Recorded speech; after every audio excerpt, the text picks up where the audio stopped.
மயில் கூவுது காயத்ரி. முருகர் வந்துட்டாரு.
ओम रुद्रास्मः नमसो वसत्या मित्रं देवमित्रदेयन्नोस्त्वनुराधानमिषान् मध्यन्तः सदञ्जीवेन सरदस्य वीराः। ओम गुरुब्रह्मा गुरुविष्णु गुरुदेवो महेश्वरः गुरुसाक्षात् परब्रह्मा तस्मै श्रीगुरवे नमः। गुरवे सर्वलोकानां विषये गुरुरोहिणां निधये सर्वविद्यानां दक्षिणामूर्तये नमः। ओम तत्पुरुषाय विद्महे गुरुदेवाय धीमहि तन्नो सर्वः प्रचोदयात्। महावल्ली देवसेना समेत वसुदेवब्रह्मण्य गुरुभ्यो नमः। हरि ओम। ओम नमः सतते नमः सततस्पतये नमः सखीनां पुरोणानां सत्पुरुषे नमो दिवे नमः पृथिव्यै नमो नमः अशेषे हे परिषत् भवतु पाद मूले मया समर्पिताम् इमां सवर्णीं यत्किञ्चित् यदोक्त दक्षिणामिव स्वीकृत्य ओम शुक्लांबरधरं विष्णुं शशिवर्णं चतुर्भुजं प्रसन्नवदनं ध्यायेत् सर्वविघ्नोपशान्तये। प्राणायामि नियोगः देवी गायत्री छन्दः। ओम भूः ओम भुवः ओम सुवः ओम महः ओम जनः ओम तपः ओम सत्यं तत्सवितुर्वरेण्यं भर्गो देवस्य धीमहि धियो यो नः प्रचोदयात्। ओमापः ज्योतिरुषो अमृतं ब्रह्म भूर्भुवस्वरम् ओम ओम ओम ममो भारत समस्त तुरिदक्षद्वारा श्री परमेश्वराज्ञाः परमेश्वर प्रीत्यर्थं करिष्यमाणस्य अद्य करिष्ये निर्विघ्नेन परिसमाप्त्यर्थौ आतौ विघ्नेश्वर पूजां च करिष्ये। अस्मत् हरिद्राबिम्बात् शुभकं महागणपतिं धियायामि महागणपतिम् आवाहयामि। पादयोः पाद्यं समर्पयामि हस्तयोः अर्घ्यं समर्पयामि। स्थपयामि स्नानं समर्पयामि। स्नानानन्तरमाजमनीयं समर्पयामि। वस्त्रार्थमलङ्करणार्थमुपवेदार्थम् अक्षतान् समर्पयामि। पुष्पमालिकां समर्पयामि। ओम सुमुखाय नमः। ओम एकदन्ताय नमः। ओम कपिलाय नमः। ओम गजकर्णकाय नमः। ओम गणाध्यक्षाय नमः। ओम लंबोदराय नमः। ओम विकटाय नमः। ओम विघ्नराजाय नमः। ओम विनायकाय नमः। ओम हेरम्बाय नमः। ओम शूर्पकर्णाय नमः। ओम बालचन्द्राय नमः। ओम मूषिकवाहनाय नमः। ओम मोदहस्ताय नमः। ओम परब्रह्मणे नमः। ओम ब्रह्मज्ञानिने नमः। ओम परमानन्दविग्रहाय नमः। ओम सिद्धिबुद्धिप्रदायकाय नमः। ओम लक्ष्मीमरणाशनाय नमः। ओम कान्ताय नमः। ओम शान्ताय नमः। ओम कुमाराय नमः। ओम एकवीराय नमः। ओम योहरिकेशाय नमः। ओम योगहेशाय नमः। ओम गीतप्रियाय नमः। ओम वेदप्रियाय नमः। ओम सामघोषप्रियाय नमः। ओम चतुर्वेदनायकाय नमः। ओम विघ्नविनाशनाय नमः। ओम शिवसुताय नमः। ओम वरदमूर्तये नमः। ओम हरिद्राबिम्बात् विघ्नेश्वराय नमः। पादारविन्दयोः नानाविधपरिमलपत्रपुष्पाञ्जलि समर्पयामि। महागणपति स्वामिनः धूपमाघ्रापयामि। धूपं दर्शयामि। धूपान्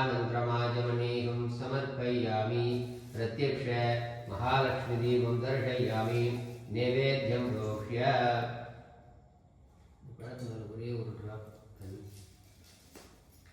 प्राणाय स्वाहा अपानाय स्वाहा व्यानाय स्वाहा उदानाय स्वाहा समानाय स्वाहा ब्रह्मणे स्वाहा मृदत्वाय हरिद्राबिम्बाते विघ्नेश्वराय नमः कदलीफल ताम्बूलं निवेदयामि भूगीफलसमायुक्तं नागवल्ली दलैरुतं कर्पूरतूर्णसंयुक्तं ताम्बूलं प्रतिगृह्यतां कर्पूरताम्बूलं समर्पयामि।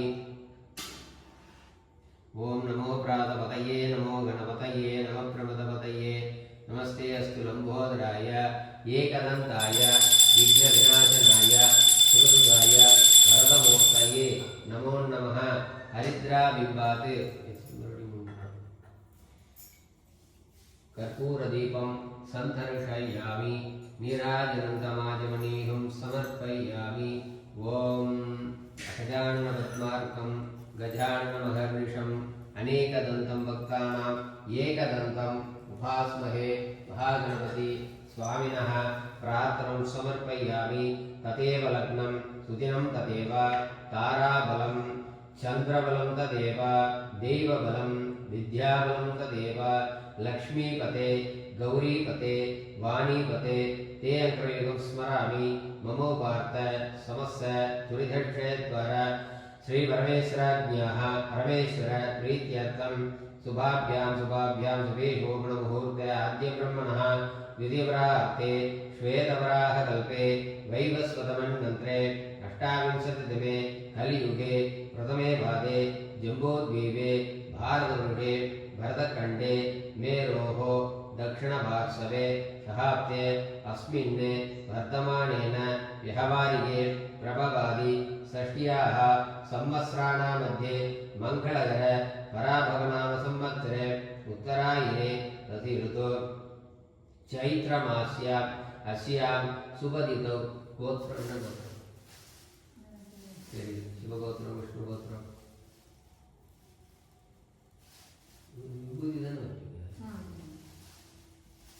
शिवगोत्रोद्भवस्य नक्षत्रं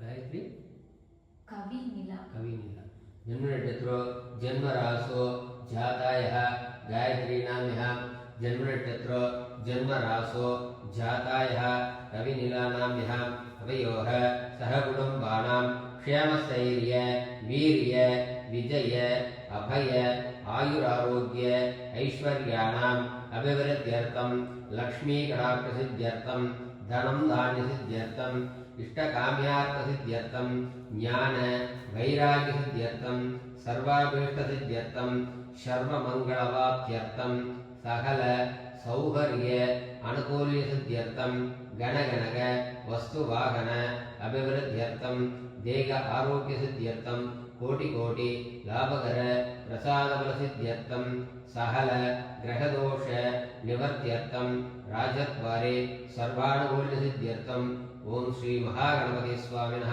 कुलदेवता इष्टदेवता ग्रामदेवता आदित्यादीनां चंद्र नवग्रह देवताभ्यो नमः। अनुग्रहाण प्रसाद फलसिद्ध्यर्थं तदङ्गं कलशपूजां च करिष्ये। अस्मिन् कुम्भेषु वर्णमावाहयामि। अखिलाण्डेश्वरी समेत रसीश्वरस्वामिनः आवाहयामि। महालक्ष्मी अहमेलमुक्ता समेत प्रसन्न श्रीनिवासस्वामिनः आवाहयामि। महावल्ली देवसेना समेत सुब्रह्मण्यस्वामिनः आवाहयामि। नक्षत्र देवताभ्यो आवाहयामि। महामृत्युंजय देवताभ्यो आवाहयामि। लक्ष्मी कुबेरस्वामिनः आवाहयामि। दुर्गा लक्ष्मी सरस्वती देवताभ्यो आवाहयामि। ग्रामदेवताभ्यो नमः आवाहयामि। पादयोः पाद्यं समर्पयामि। हस्तयोः अर्घ्यं समर्पयामि। रत्नगदितसिंहासनं समर्पयामि। स्तपयामि। स्नानं समर्पयामि। स्नानानन्तरम् आचमनीयं समर्पयामि। वस्त्रार्थम् अलङ्करणार्थम् उपवीदार्थम् अक्षतान् समर्पयामि। आभरणानि अक्षतान् समर्पयामि। पुष्पमालिकां समर्पयामि।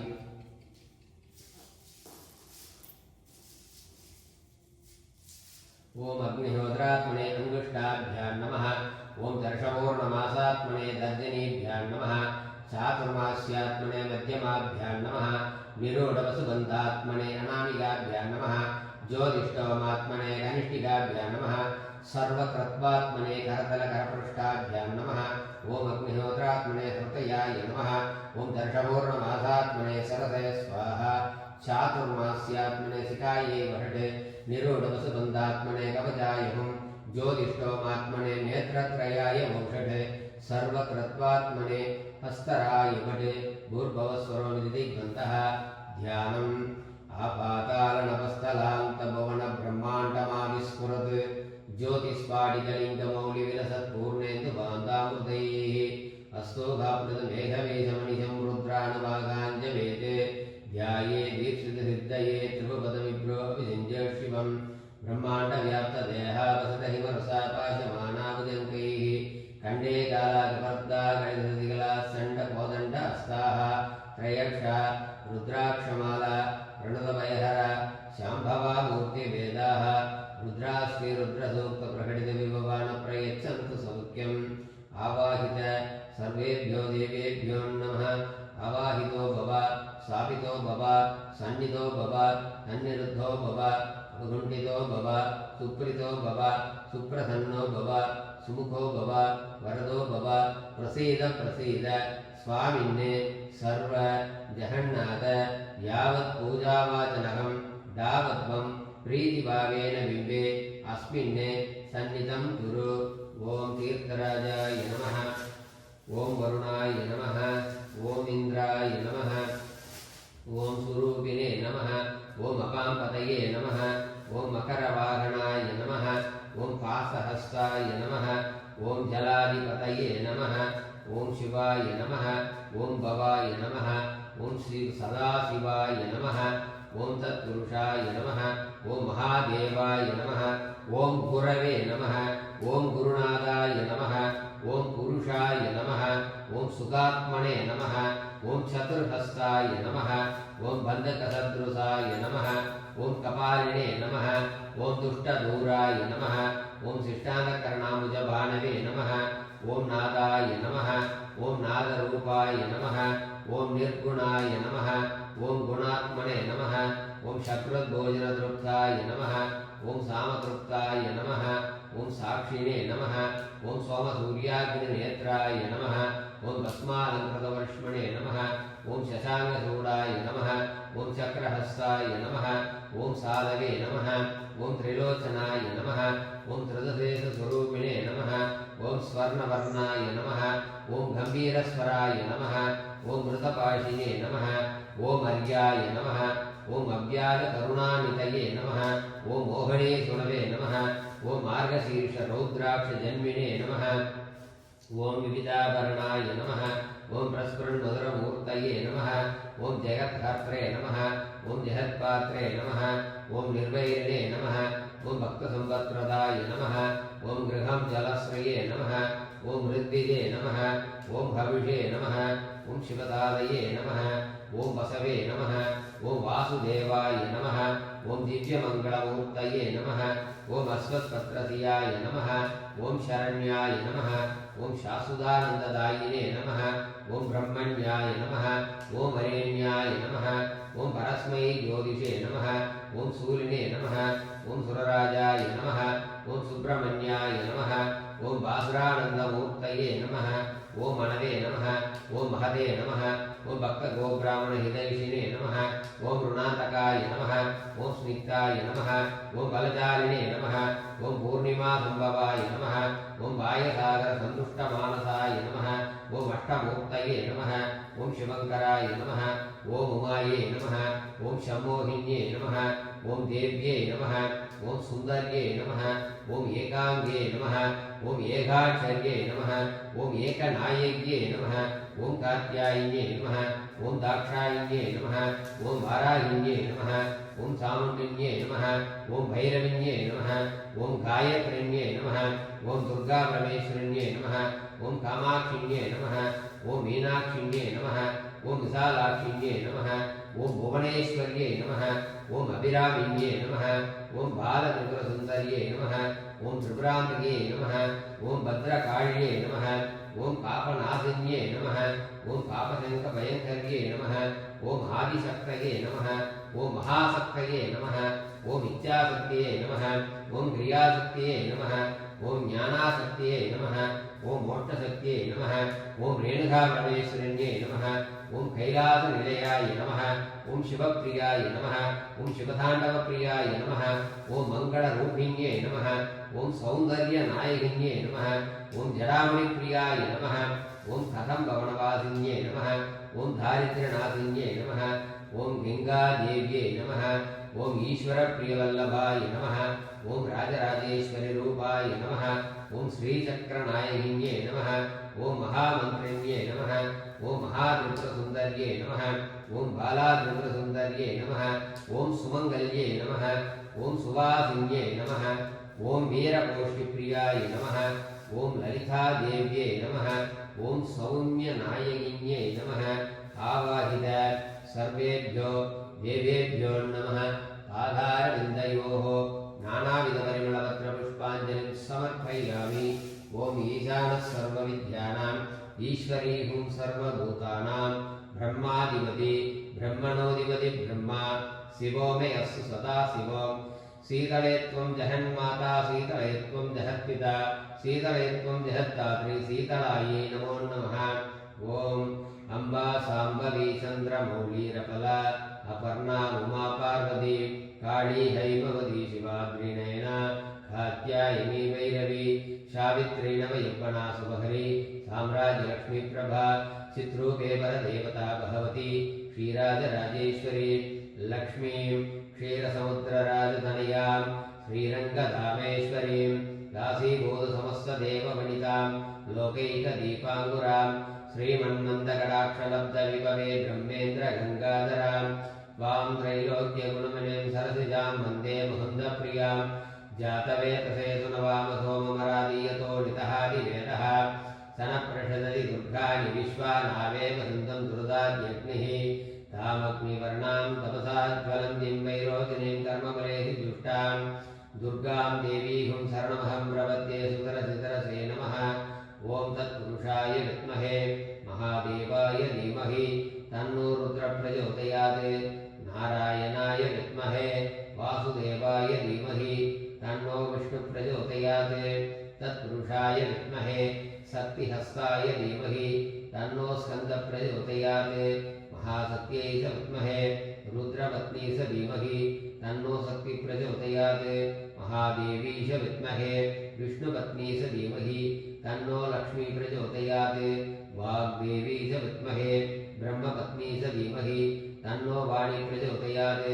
ओम त्र्यम्बकमजामहे सुगन्धिं पुष्टिवर्धनम् उर्वारुकमिव बन्धनान् मृत्योर्मुक्षीयमामृतात् सर्वमङ्गलमाङ्गल्ये शिवे सर्वार्थसाधके शरण्ये त्र्यम्बके गौरी नारायणी नमोस्तुते कात्यायनाय विद्महे कन्याकुमारी धीमहि तन्नो शक्ति प्रचोदयात् हिरण्यवर्णां हरिणीं स्वर्णरजतस्रजां चन्द्रां हिरण्मयीं लक्ष्मीं जातवेतो महाभः आवाहित सर्वेभ्यो देवेभ्यो नमः अनुग्रहाणाम् अनुगृह्णन्तु अनुग्रहाण प्रसादफलसिद्धिरस्तु ओम शान्ति शान्तिः दूरसि दूरवदूरवदूरन्दं धूपमाग्रापयामि धूपं दर्शयामि धूपानन्द्रमाचमणीहं समर्पयामि प्रत्यक्षमहालक्ष्मीदीपं दर्शयामि नैवेद्यं प्रोक्ष्य प्राणाय स्वाहा अपानाय स्वाहा ज्ञानाय स्वाहा उदानाय स्वाहा समानाय स्वाहा ब्रह्मणे स्वाहा मृतत्वाय नाळीकेरखण्डद्वयं कदलीफलताम्बूलं निवेदयामि भूहीफलसमायुक्तं नागवल्लीदलैर्घृतं कर्पूरचूर्ण संयुक्तं ताम्बूलं प्रतिगृह्यतां कर्पूरताम्बूलं समर्पयामि ॐ राजाधिराजाय प्रसज्ञसाहिने नमो वयं वै श्रवणाय मुमहे समेकामां कामहामाय मृत्युं कामेश्वरो वै श्रवणो ददातो कुबेर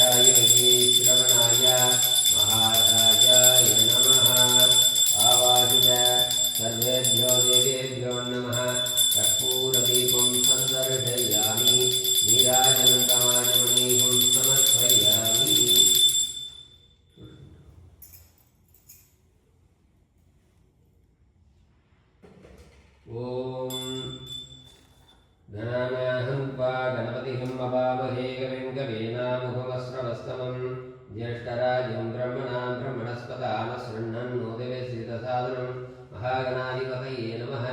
ममोपार्थ समस्तचतुर्दक्षद्वार परमेश्वराज्ञाः परमेश्वरप्रीत्यर्थं शुभाभ्यां शुभे शोभनमुहूर्ताद्य ब्रह्मणः द्वितीयप्राप्ते श्वेतवराहकल्पे वैवस्वतमन्वन्त्रे अष्टाविंशतितमे कलियुगे प्रथमे पादे जम्बूद्वीपे भारतवर्षे भरतखण्डे मेरोः दक्षिणपार्श्वे सहाप्ते अस्मिन् वर्तमानेन व्यवहारिके प्रभवादि षष्ट्याः संवत्सराणां मध्ये मङ्गलकर पराभवनाम संवत्सरे वसन्तऋतु चैत्रमास्याम् अस्यां सुबदितौ वासरः वासरस्तु भौमवासरयुक्तायां शुभयोग शुभकर्ण शुभनक्षत्र एवं गुण विशेषेण विशिष्टायाम् अस्यां शुभदितौ अस्माकं सहकुटुम्बानां क्षेमस्थैर्यवीर्यविद्यायुरारोग्य ऐश्वर्याणाम् अभिवृद्ध्यर्थम् आदित्यग्रह चन्द्रग्रह अंगारकग्रह बुधग्रह बृहस्पतिग्रह शुक्रग्रह शनीश्वरग्रह राहुकेतु ग्रहरूपाणां सकल नवग्रहदोष निवर्त्यर्थं राजद्वारे सर्वानुकूलसिद्ध्यर्थं नूतन महागणपति होम नवग्रह होम मृत्युंजय होम अनुग्रहाण प्रसाद फलसिद्ध्यर्थं ओम शांति शांति शांतिः।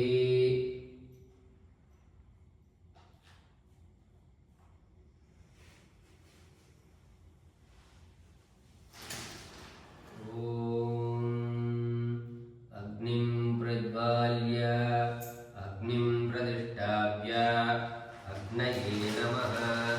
अग्नमूर्तये आवाहयामि। पादयोः पाद्यं समर्पयामि। हस्तयोः अर्घ्यं समर्पयामि। रत्नखचितसिंहासनं समर्पयामि। स्थपयामि। स्नानं समर्पयामि। स्नानानन्तरमाचमनीयं समर्पयामि। वस्त्रार्थमलङ्करणार्थम् उभवीधार्थम् अक्षदाने समर्पयामि। पुष्पमालिकां समर्पयामि। सर्वेभ्यो देवेभ्यो नमः। आवाहितो भव स्थापितो भव सन्निधो भव सन्निरुद्धो भव अवखण्डितो भव सुप्रीतो भव सुप्रसन्नो भव सुमुखो भव वरदो भव प्रसीद प्रसीद स्वामिन्ने सर्व जगन्नाथ यावत् पूजावाचनकं दावत्वं प्रीतिभावेन बिम्बे अस्मिन्ने सन्निधं कुरु। ॐ अग्नये स्वाहा। अग्नये तन्नमः। प्रजापतये स्वाहा। प्रजापतये तन्नमः। सूर्याय स्वाहा। सूर्याय तन्नमः। सोमाय स्वाहा। सोमाय तन्नमः। वायवे स्वाहा। वायवे तन्नमः। संकल्प प्रकृति ये दक्षिणपर्यन्तं मध्ये संभावित समस्त दोष प्रायचित्तार्थं सर्वप्रायचित्तं घोष्यामि। भूर्भुवस्सु स्वाहा। प्रजापतये तन्नमः। ओम अदिते अनुमन्य स्वाहा। ओम अनुमते अनुमन्य स्वाहा। ओम सरस्वते अनुमन्य स्वाहा। ओम देवसमित प्रसुवा। ओम अस्मिन् होमकर्मणि ब्रह्मणे स्वाहा। ब्रह्मणे तन्नमः। नमः रुद्राय शंकराय वसुपतये स्वाहा। नमः रुद्राय शंकराय वसुपतये नमः। ओम महाविष्णवे स्वाहा। महाविष्णवे परमात्मने देवताभ्यो नमः। ओम गणानाहन्त्वा गणपतिं मवामहे कविं कवीनामुपमस्रवस्तमं ज्येष्ठराजं ब्रह्मणां ब्रह्मणस्पते आनशृण्वन्नोदिवेशितसादनम् ओम महागणाधिपतये स्वाहा। महागणाधिपतये नमः। ओम श्रीं ह्रीं क्लीं क्लौं गणपतये वरवरद सर्वजनं मे वचमानये स्वाहा। महागणाधिपतये नमः। ओम सहस्रजां चन्द्रां हिरण्मयीं लक्ष्मीं जातवेदो महावः लक्ष्मीवल्लभ महागणपतये स्वाहा महागणपतये नमः ओम नमो प्रातपतये नमो गणपतये नमः प्रमदपतये नमस्ते अस्तु लंबोदराय एकदन्ताय विघ्नविनाशनाय शिवसुताय वरदमूर्तये स्वाहा महागणाधिपतये नमः ओम श्रीं ह्रीं क्लीं क्लौं गणपतये वरवरद सर्वजनं मे वजमानाय हुंबट स्वाहा स्वाहा महागणाधिपतये नमः ओम सुमुखाय स्वाहा ओम एकदन्ताय स्वाहा ओम कपिलाय स्वाहा ओम घटकर्णकाय स्वाहा ओम लंबोदराय स्वाहा ओम विकटाय स्वाहा ओम विघ्नराजाय स्वाहा ओम विनायकाय स्वाहा ओम हेरंबाय स्वाहा ओम शूर्पकर्णाय स्वाहा ओम बालचंद्राय स्वाहा ओम मूषिकवाहनाय स्वाहा ओम मोदहस्ताय स्वाहा ओम परब्रह्मणे स्वाहा ओम परमानंदविग्रहाय स्वाहा ओम विघ्नविनाशनाय स्वाहा ओम शिवसुदाय स्वाहा ओम वरदमूर्तये स्वाहा ओम लक्ष्मीवर्णाशनाय स्वाहा ओम कांताय स्वाहा ओम शांताय स्वाहा ओम कुमाराय स्वाहा ओम एकवीराय स्वाहा ओम यो हरिकेशाय स्वाहा ओम यो महेशाय स्वाहा ओम गीतप्रियाय स्वाहा ओम वेदप्रियाय स्वाहा ओम सामघोषप्रियाय स्वाहा ओम चतुर्वेदनायकाय स्वाहा ओम चतुर्भुजाय स्वाहा ओम महागणपतये हुंबट स्वाहा स्वाहा महागणाधिपतये नमः ओम संच मे मयच्च मे प्रियञ्च मे लोकामस्य मे कामस्य मे सौमनसच्च मे पत्रञ्च मे श्रेयस्य मे वस्यस्य मे यशस्य मे पहस्य मे द्रविणञ्च मे यन्दाच मे दर्भाच मे क्षेमच्च मे दृढच्च मे विश्वञ्च मे महच्च मे संविच्च मे ज्ञात्रञ्च मे सूस्य मे प्रसूस्य मे क्षीरञ्च मे लयच्च मृदञ्च मे मृधञ्च मे यक्ष्मञ्च मे नामयच्च मे जीवादुच्च मे दीर्घायुत्वञ्च मे नमित्रञ्च मे पयञ्च मे सुखञ्च मे शयनञ्च मे सूषाच मे सुदिनञ्च मे ॐ शान्ति शान्ति शान्तिः नमस्ते अस्तु भगवन् विश्वेश्वराय महादेवाय त्र्यम्बकाय त्रिपुरान्तकाय त्रिगाग्निकालाय कालाग्निरुद्राय नीलकण्ठाय मृत्युञ्जयाय सर्वेश्वराय सदाशिवाय श्रीमन्महादेवाय नमः तत्पुरुषाय विद्महे महादेवाय धीमहि तन्नो रुद्र प्रचोदयात् स्वाहा स्वाहा अखिलाण्डेश्वरी समेतहस्तीश्वर स्वामिने नमः ओम महाशक्ति विद्महे रुद्रपत्नी स धीमहि तन्नो शक्ति प्रचोदयात् ओम नारायणाय विद्महे वासुदेवाय धीमहि तन्नो विष्णु प्रचोदयात् स्वाहा स्वाहा महाविष्णवे परमात्मने देवताभ्यो नमः ओम महालक्ष्मी अलमेलुमंका समेत प्रसन्न श्रीनिवास स्वामिने नमः ओम महादेवी च विद्महे विष्णुपत्नी स धीमहि तन्नो लक्ष्मी प्रचोदयात् ओम वाग्देवी च विद्महे ब्रह्मपत्नी च धीमहि तन्नो वाणी प्रचोदयात् ओम कार्तिकेयाय विद्महे शक्तिहस्ताय धीमहि तन्नो सुब्रह्मण्य प्रचोदयात् ओम यक्षाय कुबेराय वैश्रवणाय धनधान्याधिपतये धनधान्य स्मृति में देहि में स्वाहा लक्ष्मी कुबेर स्वामिने नमः ओम तत्पुरुषाय विद्महे महाज्वालाय धीमहि तन्नो चक्र प्रचोदयात् महासुदर्शन मूर्तये नमः सर्वमंगलमांगल्ये शिवे सर्वार्थसाधके शरण्ये त्र्यंबके गौरी नारायणे नमोस्तुते कात्यायनाय विद्महे कन्याकुमारी धीमहि तन्नो शक्ति प्रचोदयात्। ओम अद्य पूर्व एवं गुण विशेषेण विशिष्टायाम् अस्यां सुपदितौ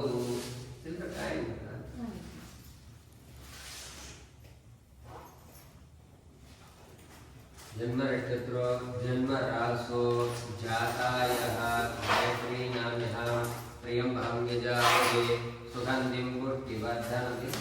जन्म नक्षत्र जन्म रासो जातायः कविनिलो नाम्यः प्रियं भाग्यजाये सुगन्धिं पुष्टिवर्धनम् उर्वारुमेव वन्दनान् मृत्योर्मुक्षिमामृतात् स्वाहा।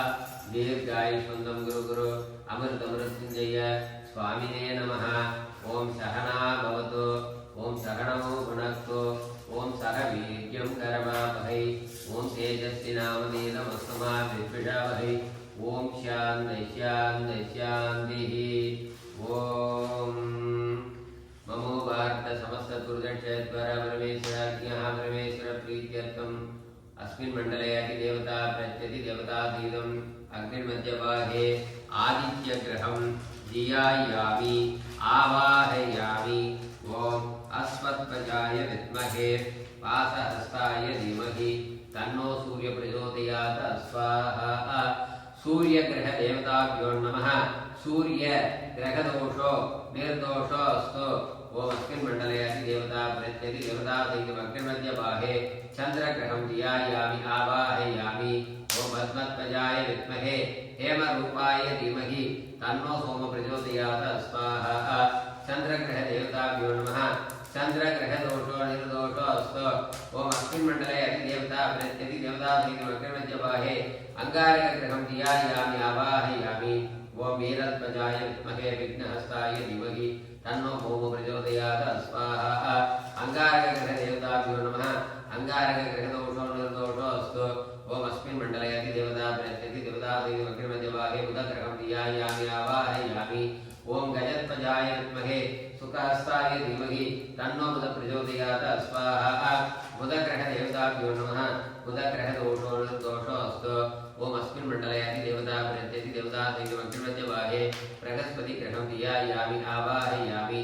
ओम आंगीरसाय विद्महे वागीशाय धीमहि तन्नो जीव प्रचोदयात् स्वाहा स्वाहा। बृहस्पतिग्रह देवताभ्यो नमः। बृहस्पतिग्रह दोषो निर्दोषो अस्तु। ओम अस्मिन् मण्डले अधिदेवता प्रत्यति देवतातीतम् अग्निर्मध्यभागे शुक्रग्रहं धियायामि आवाहयामि।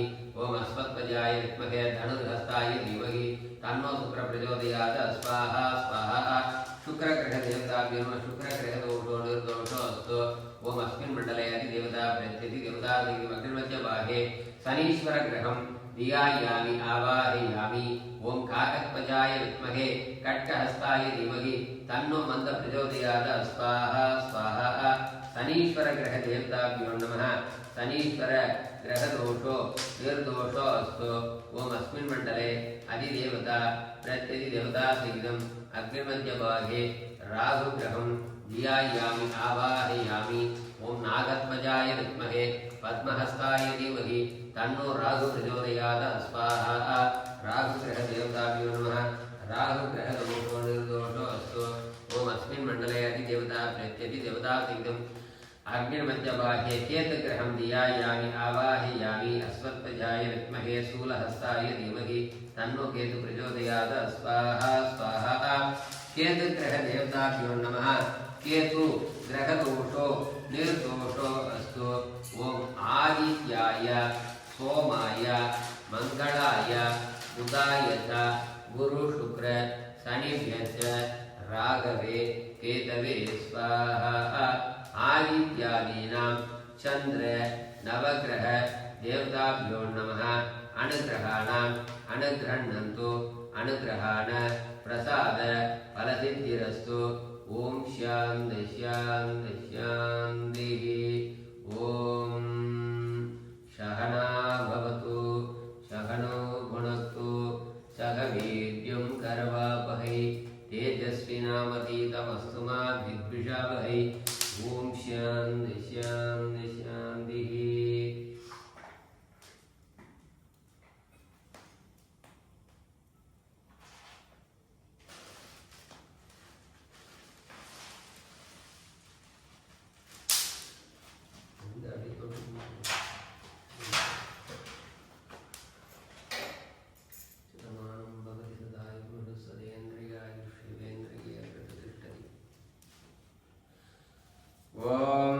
ईशानः सर्वविद्यानाम् ईश्वरी हुं सर्वभूतानां ब्रह्माधिपति ब्रह्मणोऽधिपति ब्रह्मा शिवो मे अस्तु सदा शिवो शीतले त्वं जगन्माता शीतले त्वं जगत्पिता शीतले त्वं जगद्धात्री शीतलायै नमो नमः अम्बा शाम्भवी चन्द्रमौळीरबला अपर्णा उमा पार्वती काली हैमवती शिवा त्रिनयना कात्यायनी भैरवी सावित्री नवयौवना शुभहरी साम्राज्यलक्ष्मी प्रभा चित्रूपे परदेवता भगवती श्रीराजराजेश्वरी लक्ष्मीं क्षीरसमुद्रराजतनयां श्रीरङ्गकामेश्वरीं दासीभूतसमस्तदेववनितां लोकैकदीपाङ्कुरां श्रीमन्मन्दकटाक्षलब्धविभवे ब्रह्मेन्द्रगङ्गाधरां वां त्रैलोक्यगुणविनयं सरसिजां वन्दे मुहन्तप्रियां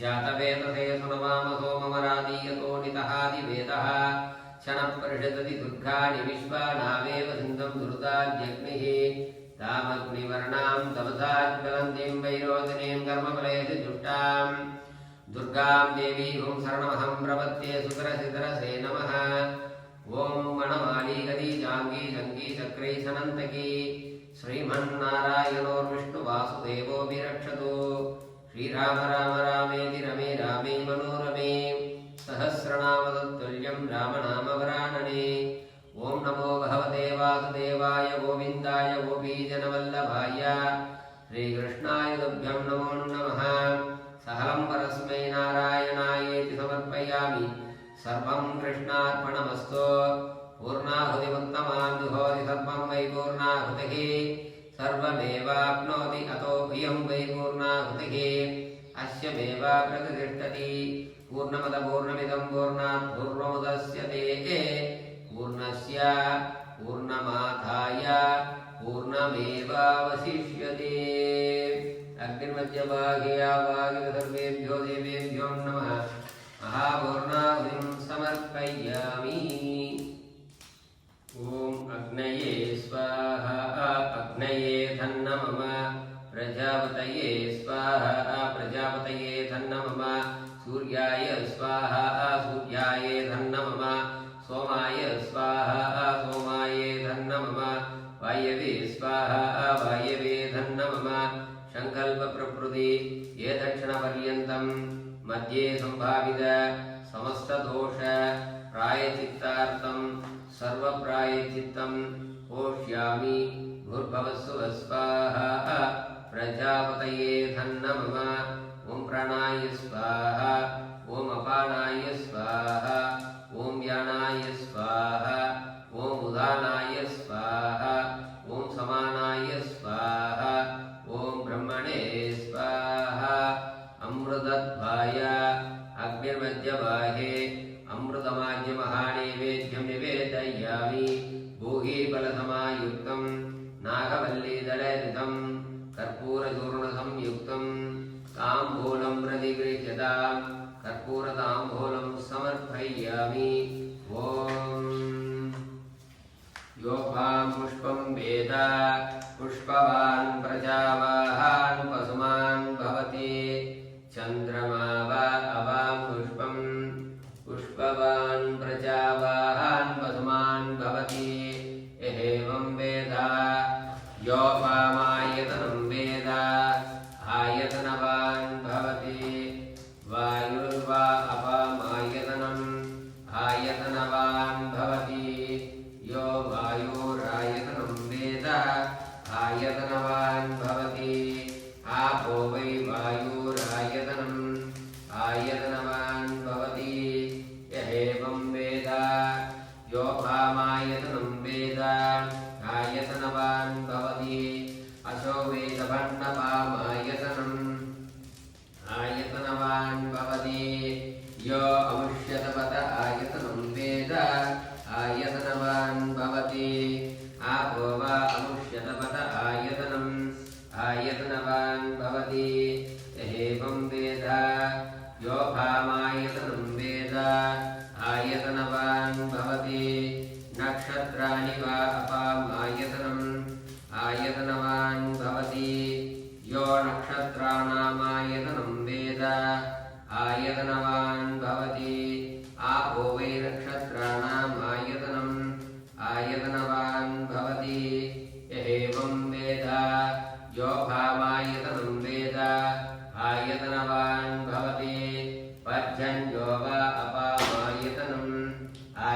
आयतनवान् भवति यः पर्जन्यस्यायतनं वेद आयतनवान् भवति आपो वै पर्जन्यस्यायतनम् आयतनवान् भवति य एवं वेद योऽपामायतनं वेद आयतनवान् भवति संवत्सरो वा अपामायतनम् आयतनवान् भवति यः संवत्सरस्यायतनं वेद आयतनवान् भवति आपो वै संवत्सरस्यायतनम् आयतनवान् भवति य एवं वेद योऽप्सुनापं प्रतिष्ठितां वेद प्रत्येव तिष्ठति राजाधिराजाय पृथग्यदाहिने नमो वयं वै श्रवणाय उर्महे शमे कामान् कामहामाय मह्यं कामेश्वरो वै श्रवणो ददातो कुबेराय वै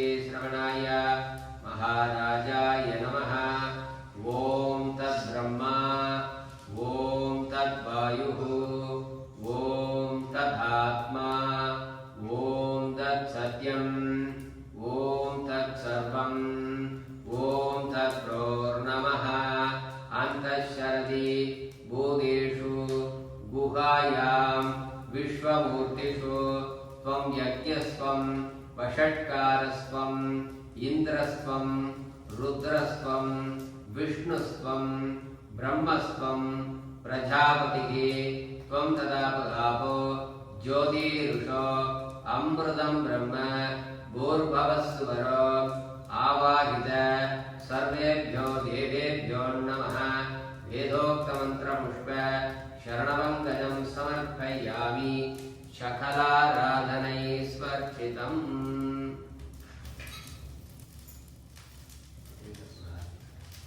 ॐ नमस्ते अस्तु भगवन् विश्वेश्वराय महादेवाय त्र्यम्बकाय त्रिपुरान्तकाय विकासिकालाय कालाग्निरुद्राय नीलकण्ठाय मृत्युञ्जयाय सर्वेश्वराय सदाशिवाय श्रीमन्महादेवाय नमः तत्पुरुषाय विद्महे महादेवाय धीमहि तन्नो रुद्रः प्रचोदयात् आवाहित सर्वेभ्यो देवेभ्यो नमः कर्पूरदीपं सन्तर्षयामि नीराजनन्दं माजमणीकं समर्पयामि प्रत्यक्षमहालक्ष्मीदीपं दर्शयामि